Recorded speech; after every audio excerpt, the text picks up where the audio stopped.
This is a first. We've been experimenting with all the technologies available, attempting to get this podcast in order because we're at a loss as to how to do it properly for the most part without having all these tricks and tactics up our sleeves. I have to use like 3 phones just to get the fucking thing working. So we're trying all types of different shit. Attempting the go live function as well, the live stream, and this right here is the first time that I am recording a video directly to YouTube. So, hola all, welcome to Soul Mechanics. Please step into my office, make yourself as comfortable as is possible. I am jacked. I drank like 3 Red Bulls and 2 Ripids and a Stacker, and I am just like, I kind of feel like I want to go walking around and find those dudes who jumped me. Fuck those motherfuckers up. I'm not a violent person, I promise. I'm reformed. In any case, this video, I'm going to speak to Casey Ward. Popped back. She finally came back. The directive's back in order, by the way.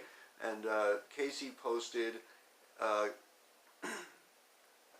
post. She made a post asking about the Mandela effect. I don't know if anybody watches his channel. You're likely aware. I mean, it's the same kind of thing that we have the same kind of premise for the most part. Everything fits in together. It's all connected. But the Mandela effect, that's actually a big one. That's, if you are not familiar with the Mandela effect, or you're not aware of this phenomenon transpiring, then you are in fact missing the entire show, and you need to get on board. Now, look that shit up on YouTube. You get all kinds of crazy shit about it. Now,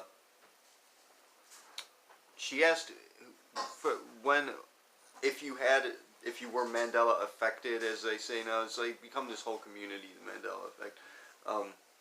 She asked if you were Mandela affected, and when was the first one that you had? What was it? Now, I actually do remember Nelson Mandela having died in prison. I remember watching a movie about it.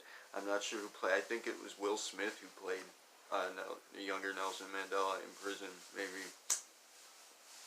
And he died in prison. Now, I remember that very clearly. I remember a lot of other things, like the positioning of the Statue of Liberty, and I don't remember many of the things that they're saying transpired in the past, that big deal events that occurred. I can't remember exactly what they are right now. The Berenstein Bears thing, all of that shit, I remember. You know, I have the same, I'm in flux with these people who are saying that these things transpired or did not transpire, this or that was different. I'm in sync with almost all of them. I have the same memories. However, I also have memories of a lot of like the, most especially the Pixar animated movies. I remember those having come out like years earlier, or maybe it's just that I remember having seen them already before they come out. But when these movies come out, I tend to have the memory, most of them, I tend to have the memory of having seen them already. And a lot of little minor differences. I remember differences in music. I remember a few people who died that didn't. I remember a few people who didn't die that did.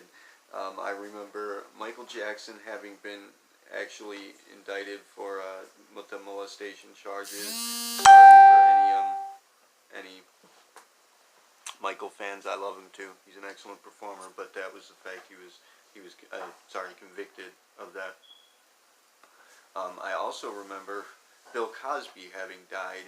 It was on the news. I saw that Bill Cosby had died of some kind of a pulmonary condition due to medication, something having to do with the medication he was taking during the trial for the alleged rapes that we're going through right now. He had died during that. I also remember, I have memories that are dramatically different.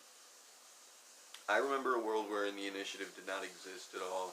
I remember having been a junkie on the streets with my ex-wife, and I remained together, and we took a very dark turn and wound up addicted to drugs on the streets. And most of the grid, the internet was not really available, and most of the grid had been knocked out by that solar flare I was talking about earlier, and there was there's power shortages, there were blackouts. There's all hell breaking loose, and what we're experiencing now with these depression and anxiety and all of this manic disorders and shit. Now, because the grid had been knocked down, it was not so prevalent. The drugs that are being used, the experimental drugs that are in play right now, the narcotics that the pharmaceutical corporations are pushing on us, you know, the brain drugs, the chemical, fucking drugs that fuck around like SSRIs and shit. These were not so prevalent, and this anxiety, manic condition, they had already experimented with the drugs, and the social programming had already been in play for so long that these things occurred. People were losing it, getting these panic disorders and depression and shit, but they were not like, what's the word? They were not captivated or, damn it, again, I lost the word. They were not suppressed by these drugs so much, so they were out there hurting each other. People were, it was seriously, it was massive fucking hysteria. And I remember this. Now, as I've stated before, I'm going to say this is a dream, because that's, you know, I can't prove this is the case. It's not something that I can prove to myself. This is where we go beyond that boundary again.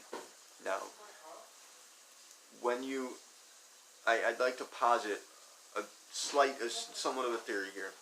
When you go beyond that threshold, you go beyond that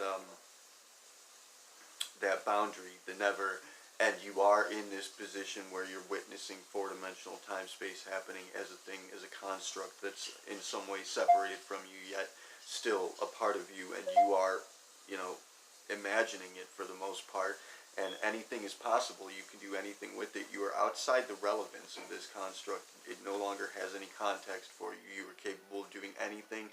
Essentially, physics is no longer in play at all, for the most part. You are imagining everything, and you're making up your own rules on the spot, and you're just constructing reality from scratch. When you're at this point, and you can in fact go ahead and place yourself in points of reference in the past.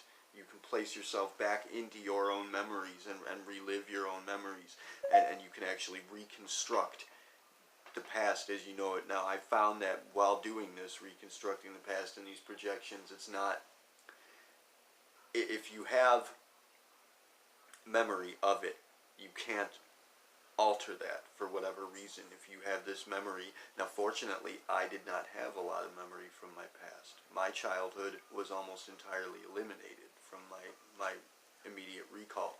So I was capable of through these projections, I was capable of reconstructing my childhood through what little memory I had, and then actually altering it. But the thing is that when I get there, when I'm in the memory and I'm witnessing it, and I'm actually reliving this point, I'm placing myself in the past, and I'm actually there, like physically reliving the past. And I remember the first time I did it, I was splashing in the warm puddle in the driveway, the warm puddles of water that we used to sit in as kids.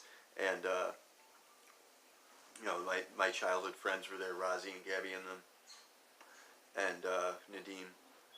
And I was so fat, it was like, holy shit, I'm back here, like it was me. I remembered myself. I knew who I was from here. Not here, but there. At that point, it was 2019 then, and I was remembering having been myself in the past when I was a child, and I was reliving it, and I was like, holy shit, this is fucking crazy. I'm actually me. And I went and I spoke to my mother. I told her, because she was sitting on the porch talking to my Aunt Tracy about how my grandfather was very ill. He had fallen ill with cancer, lung cancer, and I told her, you know, he's not going to make it, but you got to be strong. And then she remembered that. When I woke up from this, and I actually got myself back into life, and I woke up from this, my mother had remembered this, and alterations had been affected. I began noticing tremendous inconsistencies in what I had recalled having happened and what was actually transpiring. And that's where this Mandela effect kicks into play, where things are different all over the place, and I'm remembering entirely alternate lives now at this point. So my theory, I suppose I'm positing, is when you're in that vector wherein, you know, you're outside the context of reality in and of itself, and you can actually recreate it and relive your past memories, what's to stop you from just waking up there? What's to stop you from actually, I mean, there's no rules in play at this point, so what's barring you from just waking up as your younger self and reliving that? What's to stop you from, say, waking up 5 or so years in the past, 10 years in the past? What's to stop you from waking up in 2005 from 2019?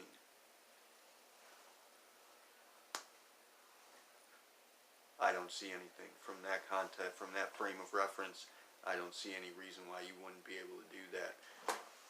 And so now I'm wondering what's going on with this Mandela effect, what's going on with all these alterations, what could have affected that. I suppose the question to ask would be, if there's nothing stopping you from doing that and anybody can do this,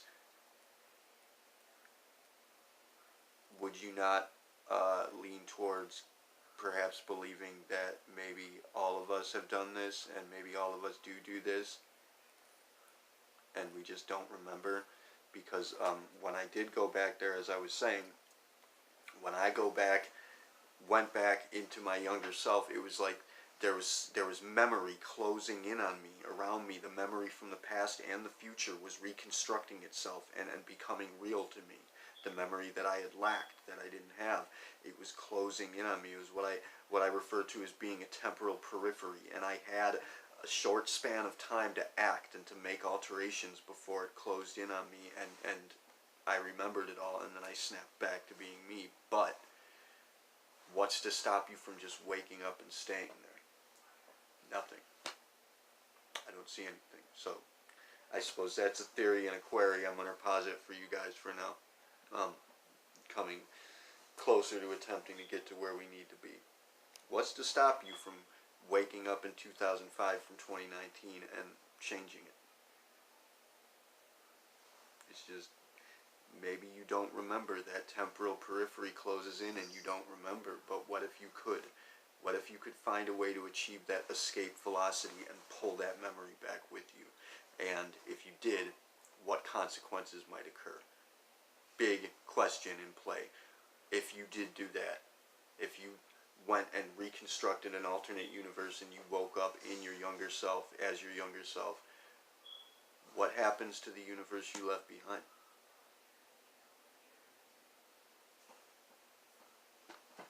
That's it. That's what I have to say for now. Keelah, Taerve, siari. Namaste.